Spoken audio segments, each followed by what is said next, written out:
Bonjour à tous.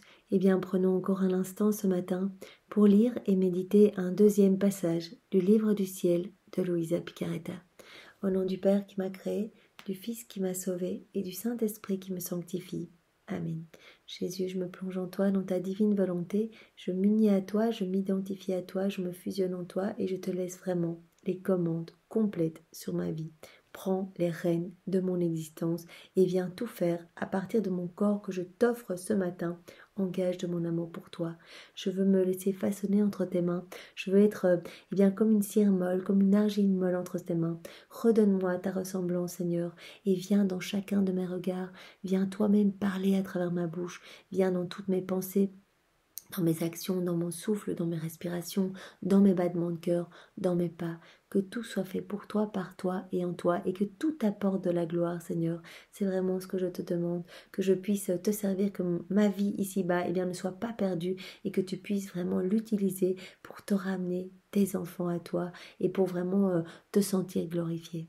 Merci Seigneur de venir maintenant disposer nos cœurs, nos intelligences, pour que nous puissions recevoir ce nouveau passage que tu nous donnes, pour nous rapprocher de toi, pour nous faire grandir en sainteté, pour nous nettoyer en profondeur. C'est à chaque fois une douche de lumière, Seigneur, alors que rien ne se perde et que tous ces mots qui sont une partie de toi, que tu as bénis, puissent fructifier dans nos cœurs pour ta gloire, que nous puissions mettre en pratique tous ces passages que nous lisons, que ce ne soit pas juste un passage lu comme un livre quelconque, mais que vraiment nous transformions en profondeur, parce que Seigneur, tu ne fais pas que nous enseigner des choses. À chaque fois que tu nous parles de quelque chose, tu nous donnes en même temps les grâces pour nous transformer et vraiment recevoir la vertu à laquelle tu fais référence, ou recevoir les fruits attachés à ta rédemption. Donc vraiment tu viens à chaque fois nous donner en abondance. C'est pour cela que au plus nous lisons,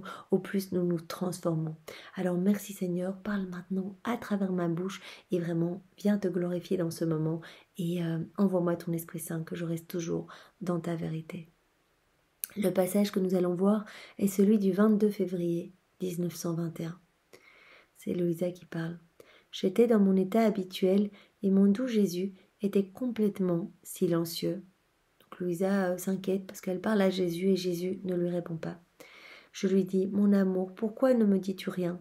Il me répondit, ma fille, c'est mon habitude de garder le silence après avoir parlé. Je veux me reposer dans les paroles que j'ai dites, c'est-à-dire dans le travail sorti de moi. Puisque les paroles de Jésus sont créatrices, Jésus a l'habitude de se reposer après avoir travaillé, après avoir créé quelque chose. Jésus se repose dans sa création. Il vient jouir de la beauté de ce qu'il vient de créer. Et il dit, toi, je t'ai parlé de deux choses, je me repose dans mes paroles. Voilà. J'ai fait ainsi concernant la création. Il a agi de la sorte exactement au moment de la création. Après avoir dit que la lumière soit, et que la lumière se fut manifestée, et après avoir dit fiat à toutes les autres choses, et qu'elles trouvèrent l'existence, j'ai voulu me reposer. Ma lumière éternelle se reposa dans la lumière venue dans le temps. Mon amour se reposa dans l'amour dont j'avais investi la création. Ma beauté se reposa dans l'univers que j'avais modelé, suivant ma propre beauté. Ma sagesse et ma puissance se reposèrent dans l'œuvre que j'avais ordonnée avec tant de sagesse et tant de puissance. De telle sorte qu'en la regardant, je me suis dit, comme elle est belle cette œuvre sortie de moi, je veux me reposer en elle. Donc c'est vraiment quelque chose dont Jésus a l'habitude, c'est de se reposer après avoir fait quelque chose de beau. Donc nous pouvons déjà nous dire qu'à chaque fois que nous nous unissons à Jésus, il produit quelque chose. Notre âme est embellie et sanctifiée, est rendue plus lumineuse, épurée de nos vices, de tout ce qu'il y a d'humain. Il opère quelque chose à chaque fois que nous nous unissons à lui. Et en plus, nous savons que non seulement notre âme se sanctifie chaque jour davantage, mais il opère également dans tous les cœurs de toutes les générations passées, présentes et futures, également dans les âmes qui se trouvent au purgatoire. Donc il y a ce travail créateur de Jésus à chaque fois que nous nous unissons à lui. Donc c'est vraiment magnifique. par exemple Jésus, eh bien je parle dans ta divine volonté, ce moment que nous prenons ensemble, nous méditons dans la divine volonté de Jésus, Jésus s'unit à nous et il y a cette rosée bienfaisante, vraiment ces effets bénéfiques pour tous les hommes de tous les temps. Tout le monde va pouvoir recevoir quelque chose de ce moment-ci que nous prenons en union avec Jésus, immergé dans sa divine volonté. Donc Jésus donne, et il a l'habitude, et bien après avoir donné, de se reposer et de vraiment venir jouir des merveilles et des fruits de son travail. Donc maintenant, probablement, après ce petit moment que nous aurons passé ensemble, et bien Jésus va venir regarder tout ce qui se sera passé dans les âmes. Il va voir que des âmes, et bien tout d'un coup reprennent le chemin de la lumière, reviennent à lui, des âmes se convertissent, d'autres décident et bien de prier, d'autres s'ouvrent à la grâce de la divine volonté, d'autres se sanctifient, d'autres deviennent encore plus pieuses, d'autres eh bien sont sauvées in extremis, des âmes qui étaient toutes fermées, qui se dirigeaient vers la perdition, peut-être des agonisants maintenant, eh bien tout d'un coup reçoivent une bonne inspiration et peuvent eh bien s'ouvrir à cette inspiration et être sauvées in extremis, même si elles devront bien passer un petit peu de temps au purgatoire, peu importe, elles sont sauvées, et des âmes du purgatoire qui sont libérées, etc. Donc le Seigneur, eh bien, après ce moment qu'il aura passé avec nous, eh bien, va observer, viendra se réjouir de toutes les merveilles qu'il aura créées dans tous les cœurs en venant travailler à travers nos humanités. Donc c'est magnifique et il nous invite à faire beaucoup d'actes dans la divine volonté. Voilà. Si à chaque fois qu'on s'unit, il y a des merveilles qui se passent et le Seigneur s'en réjouit, vient vraiment se reposer dans nos cœurs pour observer voilà tous les fruits distribués, nous devons lui apporter cette source de joie. Nous devons devenir pour lui des sources de bonheur et de réjouissance et donc faire beaucoup d'actes en union avec lui. Voilà. Donc voilà. Donc il se repose, là il explique dans la création, donc il s'est reposé après. Je me suis dit, comme elle est belle, cette œuvre sortie de moi, je veux me reposer en elle. Je fais de même avec les âmes. Après leur avoir parlé, je me repose et jouis des effets de mes paroles. Donc également quand Jésus nous parle et quand Jésus parle à Louisa, il vient se reposer après. C'est pour cela que Louisa n'entend pas Jésus.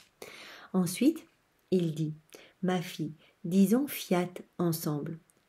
Par suite de ce fiat, le ciel et la terre furent remplis d'adoration à la majesté suprême. Il répéta encore « Fiat » et cette fois, le sang et les plaies de Jésus se multiplièrent à l'infini. Une troisième fois, il dit « Fiat » et ce fiat se multiplia dans toutes les volontés des créatures pour les sanctifier. Après, il me dit « Ma fille, ces trois fiat sont ceux de la création, de la rédemption et de la sanctification. » Donc il a demandé à Louisa de venir dire fiat avec lui. Et au premier fiat, Louisa a pu observer que le ciel et la terre ont été remplis d'adoration. C'est vraiment le fiat de la création. Et à ce premier fiat, elle a vu que que le ciel et la terre partout, tout a été rempli d'adoration à la majesté suprême. Lorsqu'elle a donné avec Jésus le deuxième fiat, qu'elle a répété ce deuxième fiat avec Jésus, le fiat correspondant au fiat de la rédemption, elle a pu voir que le sang et les plaies de Jésus, que toutes ces souffrances, ont été multipliées à l'infini. Vraiment, sont venus toucher tous les cœurs pour que chacun puisse bénéficier de tous les fruits attachés aux souffrances de Jésus dans sa divinité et dans son humanité. Et lorsqu'elle a prononcé avec Jésus ce troisième fiat, elle a pu voir que la volonté de Jésus s'est multipliée dans toutes les volontés des créatures. Ça veut dire que nos petites volontés humaines ont été unies directement à la volonté de Jésus. Et donc toutes nos volontés ont été sanctifiées par la présence même de Jésus. C'est vraiment le fiat de la sanctification. C'est vraiment toutes les grâces que Jésus voudrait nous donner. Ce sont toutes les grâces que Jésus voudrait nous donner, que nous puissions devenir les saints des derniers temps, les apôtres des derniers temps. Il voudrait vraiment nous donner la vie des bienheureux ici-bas, par ces grâces de nous sanctifier, par ces grâces de venir agir en nous en unissant sa divine volonté à nos petites volontés propres. Et donc Louisa a pu voir tout cela, a pu voir toutes les grâces attachées au fiat de la création, au fiat de la rédemption et au fiat de la sanctification. Puis Jésus ajouta, en créant l'homme, je l'ai doté de 3 puissances. Donc au moment où nous sommes sortis des mains du Créateur, le Seigneur nous a dotés de 3 puissances, l'intelligence, la mémoire et la volonté. Par mes 3 fiat, je l'assiste dans sa montée vers son Dieu. Donc ces 3 fiat, eh bien, continue à courir continuellement, comme nous l'avons vu dans le passage précédent. C'est-à-dire qu'il y a des grâces, des bénédictions attachées à chacun de ces fiat, qui sont là pour nous rendre meilleurs, pour que nous soyons assistés dans notre montée vers Dieu. C'est ce que Jésus dit ici. Je l'assiste dans sa montée vers Dieu par mes 3 fiat. Par mon fiat de la création, eh bien, l'intelligence de l'homme est ravie en voyant toutes les choses que j'ai créées pour lui et qui lui manifestent mon amour. Donc nous avons reçu l'intelligence. Pourquoi? Pour que nous puissions avoir conscience, que nous puissions voir partout autour de nous l'amour de la Trinité pour chacun de nous. Donc vraiment, en prenant conscience de cet amour, c'est impossible que nous restions de marbre. Nous allons automatiquement avancer plus vers Dieu. Nous allons vouloir quitter la voie du péché et vraiment nous sanctifier davantage, etc. Donc nous avons reçu cette intelligence premièrement pour voir tout l'amour qui a été déposé dans la création. Par le fiat de la rédemption, sa mémoire est touchée par les excès de mon amour, manifestés à travers de tant de souffrances pour le délivrer de son état de péché.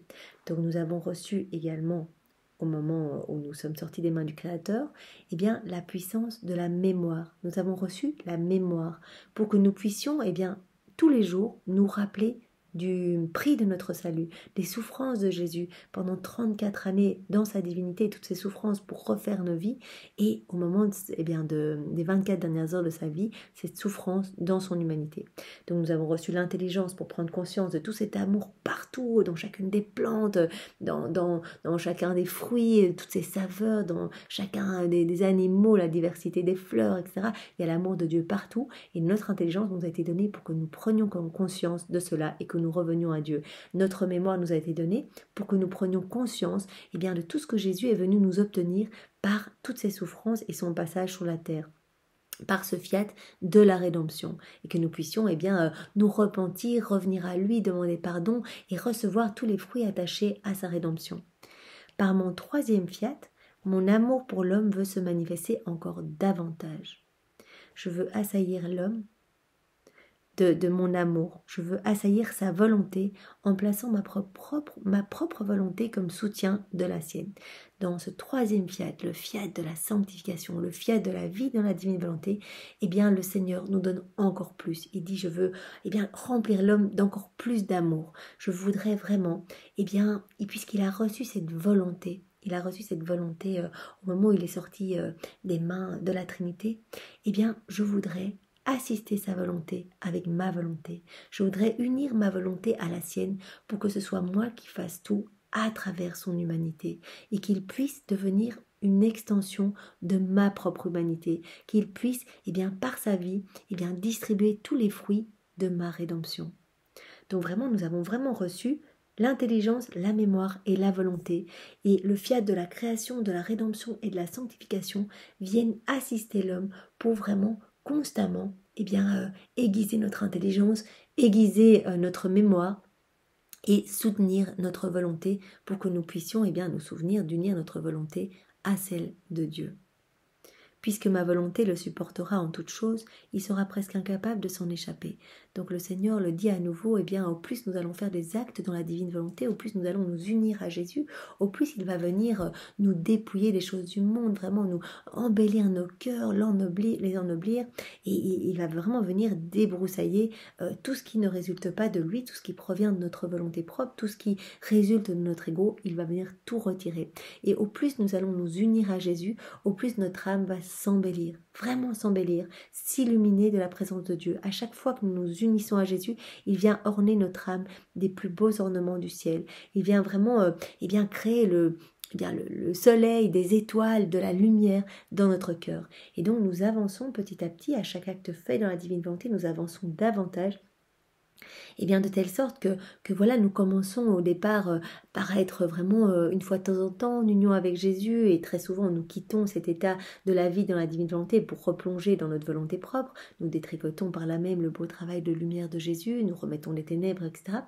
Mais Jésus va nous donner les grâces nécessaires pour avancer avec lui, pour avancer de niveau en niveau et pour atteindre finalement le 4e niveau de la vie dans sa divine volonté. Ce niveau dans lequel Louisa se trouvait, c'est-à-dire être complètement immergée dans du divin, remplie de divin à ras-bord, qu'il n'y ait plus rien d'humain en nous. Donc bien sûr, nous ne sommes encore probablement qu'au premier niveau, mais Louisa pouvait vivre dans cette vie de plénitude complètement unie à Jésus à chaque instant. Jésus pouvait tout faire à travers Louisa, et même si elle émettait l'intention de quitter la divine volonté, Jésus lui disait c'est impossible, j'ai repoussé tellement loin les limites de ma divine volonté en toi, c'est tellement immense, tu es tellement imbibé, tes organes, tes cellules, tout est imbibé dans ma divine volonté, que tout ce que tu fais, c'est moi qui le fais en toi en fait, même si tu ne t'en rends pas compte, c'est moi, tu es vraiment marqué, mais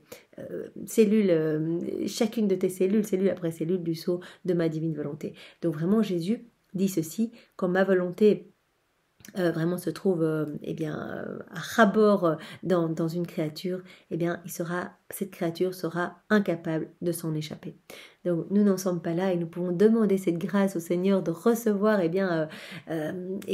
cette union sanctifiante à chacune des secondes de notre vie, que nous puissions nous unir à Jésus tout le temps et que nous puissions avancer dans les niveaux de cette vie dans la divine volonté, et que nous puissions à un moment n'être plus qu'un tabernacle pour Jésus, et que Jésus fasse tout en nous, et que vraiment il irradie sa lumière à partir de nos humanités, et qu'il puisse toucher des âmes partout autour de lui, en ramener d'autres, en sanctifier, en embellir, etc. à partir de notre corps qu'on va lui laisser complètement.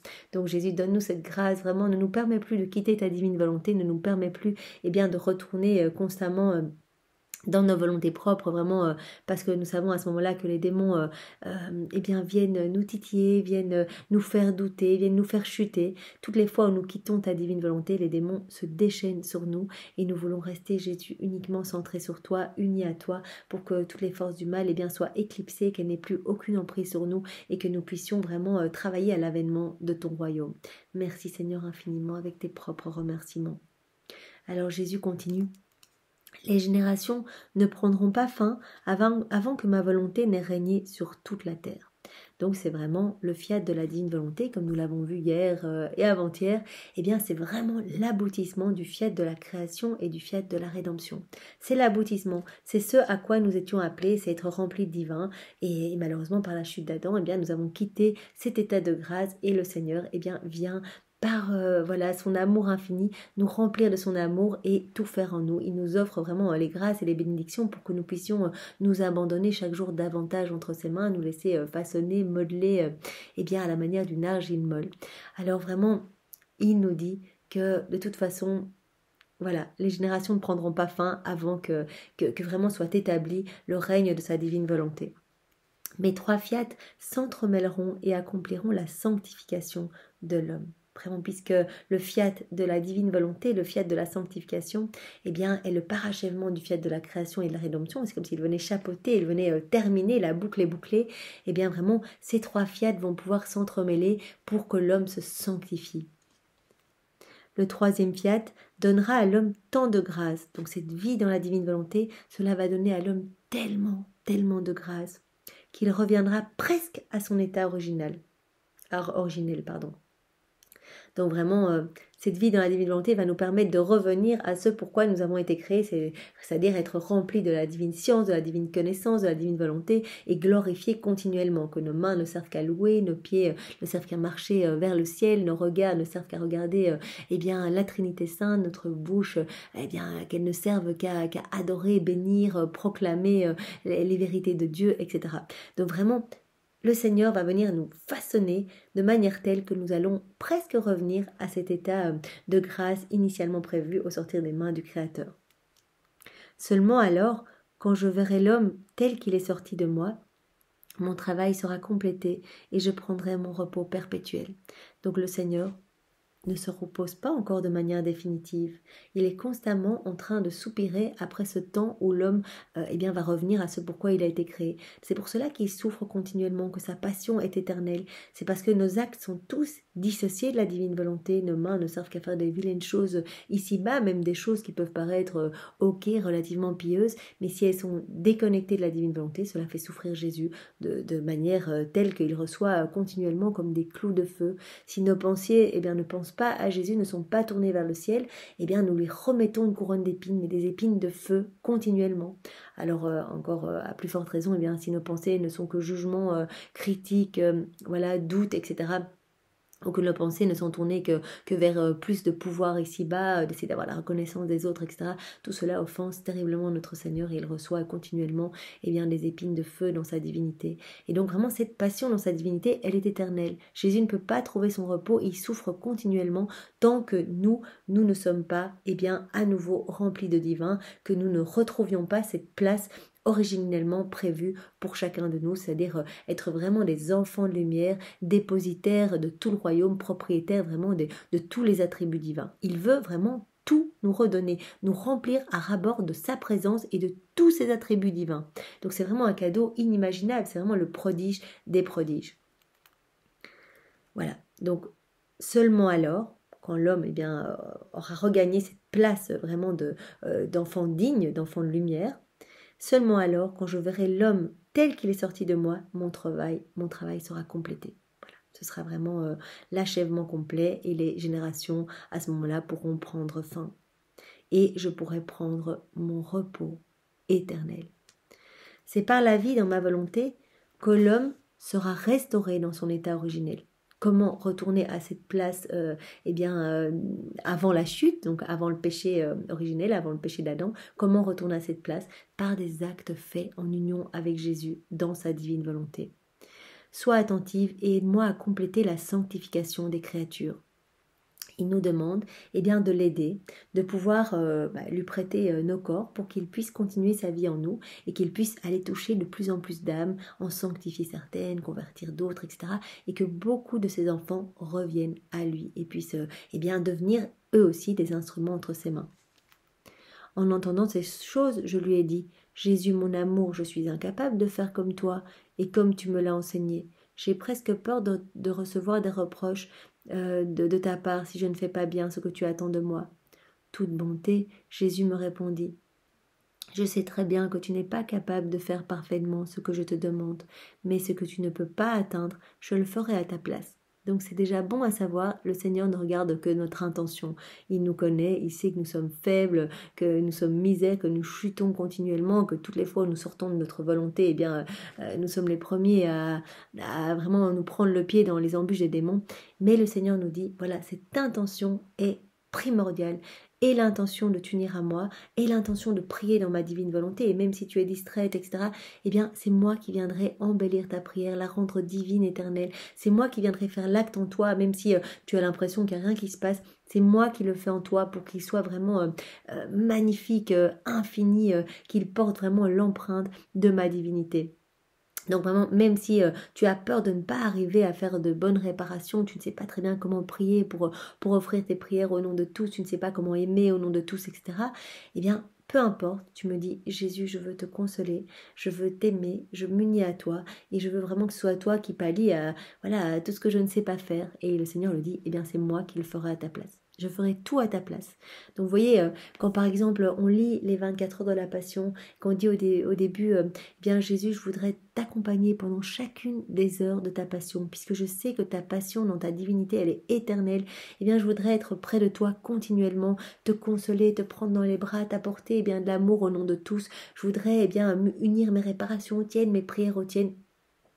Même si cela n'est pas possible, Jésus, parce que j'ai un emploi du temps, j'ai des choses à faire, je t'offre cette intention d'amour. Fais que cela profite à mon âme et à toutes les âmes, comme si je faisais effectivement et saintement ce que j'aimerais faire. Donc vous voyez, on peut juste remettre notre intention d'amour au Seigneur. Vous voyez, par exemple, on peut dire, voilà Seigneur, je viens suivre cette messe dans ta divine volonté. Seigneur, je ne sais pas très bien, moi je n'arrive pas bien à prier. Par exemple, je n'arrive pas à rester concentrée pendant tout un chapelet ou tout un rosaire.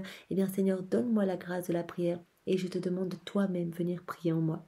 Et au début, si on est un peu déconcentré, le Seigneur va venir pallier, vraiment comme si nous offrions une prière parfaite, un acte de louange, un acte d'adoration, un acte de bénédiction parfait qui glorifie parfaitement la Trinité.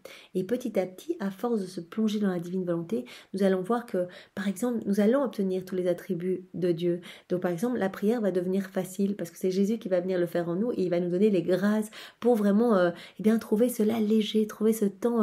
Moi, au début, je me rappelle, je faisais tout le temps mes vaisselles en faisant mes chapelets, etc., ou en conduisant, etc.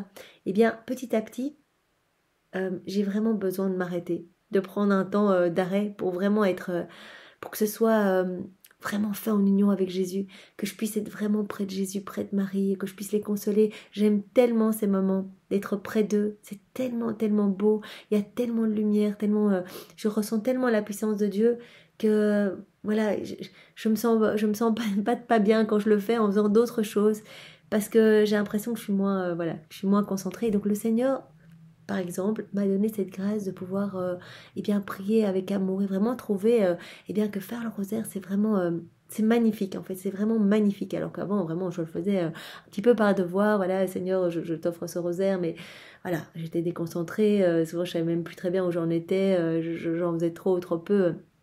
Voilà, mais le Seigneur donne toutes les grâces pour vraiment venir pallier à nos faiblesses en fait. C'est ce qu'il dit, voilà, peu importe si tu sais le faire ou pas, remets-moi cette intention et moi je viendrai faire à ta place et tu verras, tout va devenir beaucoup plus léger. Cependant, il est nécessaire que je te séduise et que tu comprennes bien ce que tu as à faire. Donc tous ces écrits, tous ces enseignements, eh bien c'est vraiment pour nous donner cette soif de la vie dans la divine volonté. C'est important que notre âme sache quoi faire, même si on n'y arrive pas, parce qu'il le dit, il regardera notre intention, finalement c'est l'intention qui va mettre en marche la machine de la divine volonté, mais voilà, il nous séduit, il utilise le terme séduire, parce que c'est vrai que au plus nous lisons, au plus nous ressentons eh bien, cette soif de nous unir à Jésus, on a vraiment envie de faire partie de l'équipe eh bien, des apôtres des derniers temps, on a envie d'avoir la vie des bienheureux ici-bas, on a envie d'aller directement au ciel après notre mort et de ne pas passer par la case du purgatoire, donc on a vraiment envie de plaire à Jésus, on a envie de pouvoir le consoler, puisqu'on voit que ça a tellement de retombées pour les âmes, on voit que Jésus est tellement heureux, que tout le ciel et la terre eh bien, sont vraiment comme réjouis, même les saints eh bien, gagnent un surcroît de gloire, on a envie de cela au fil des lectures. Et même si on n'y arrive pas, le Seigneur dit, voilà, je viens te séduire, je viens vraiment toucher ton cœur pour que tu aies envie de vivre dans ma divine volonté. Même si tu ne peux pas tout faire, tu feras ce que tu peux. Peu importe en fait si on n'y arrive pas, peu importe si on ne comprend pas tout.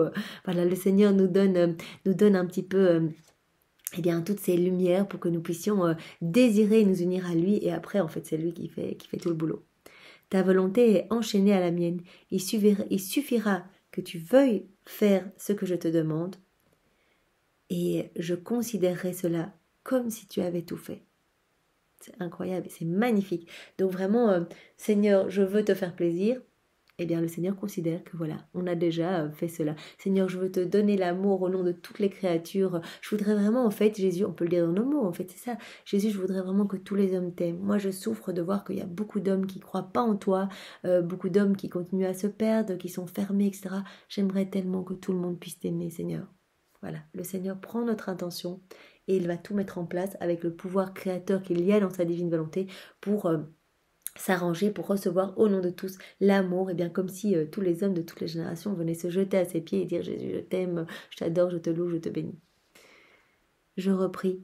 Comment cette vie dans la divine volonté pourra-t-elle être enseignée aux autres et qui sera disposé à y adhérer? Donc Louisa se demande comment cette vie va pouvoir être enseignée, parce qu'elle dit voilà, moi je suis paralysée dans mon lit, je sais même pas comment les écrits vont pouvoir être publiés, je ne fais qu'écrire ce que tu me dis, mais voilà, je ne vois pas comment sur une grande échelle beaucoup d'âmes vont pouvoir être sauvées au point que eh bien que vraiment c'est le fiat de la sanctification et c'est l'achèvement du fiat de la création et de la rédemption. Et il poursuivit, ma fille, même si personne n'avait été sauvé par ma descente sur la terre, la glorification du Père aurait quand même été complète. Donc il dit, eh bien, même si personne n'avait été sauvé, le fait que je sois venu sur la terre et que j'ai réparé au nom de tous, eh bien, toute la gloire aurait quand même été donnée au Père et à la Trinité Sainte au nom de tous. Même s'il y avait personne qui n'avait pu être sauvé, eh bien, la gloire, en tout cas, je l'ai donnée au nom de tous. Donc, vraiment, très peu de personnes suffisent pour que toute la gloire soit rendue à la Trinité, que l'amour, cette dette d'amour soit payée, etc. Il suffit de quelques personnes qui vivent dans la divine volonté et vraiment l'équilibre entre le ciel et la terre peut être vraiment rétabli.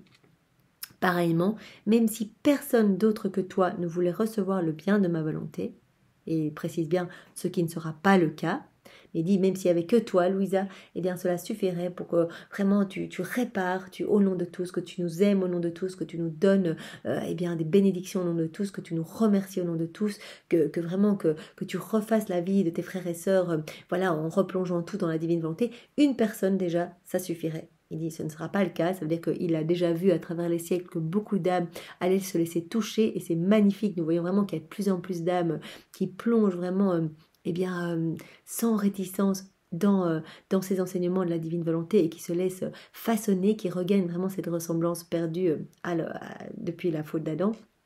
Et il dit, voilà, donc tout suffirait vraiment, même s'il n'y avait que toi, ça suffirait à me donner la gloire complète que j'attends de toutes les créatures. Ça suffirait vraiment, même s'il n'y avait que Louisa, à rétablir l'équilibre entre le ciel et la terre. Et cela rejoint le passage que nous avions vu il y a quelques jours où Jésus nous disait, eh bien s'il y avait ne fût-ce que quelques personnes par ville qui, qui m'aimaient au nom de tous, qui réparaient au nom de tous, eh bien cela suffirait complètement. Même si toi tu faisais que quelques actes dans la divine volonté par jour, cela suffirait pour que nous soyons totalement glorifiés et que vraiment il y ait cet achèvement, ce parachèvement du fiat de la création et de la rédemption. Vraiment que vraiment le tout soit, que toutes ces dettes d'amour qui est due par tous les hommes de tous les temps, eh bien soient payées par quelques âmes qui vivent dans la divine volonté. Donc c'est magnifique et vraiment désirons faire partie de ces âmes qui aiment Jésus et qui le consolent, qui deviennent pour Jésus des tabernacles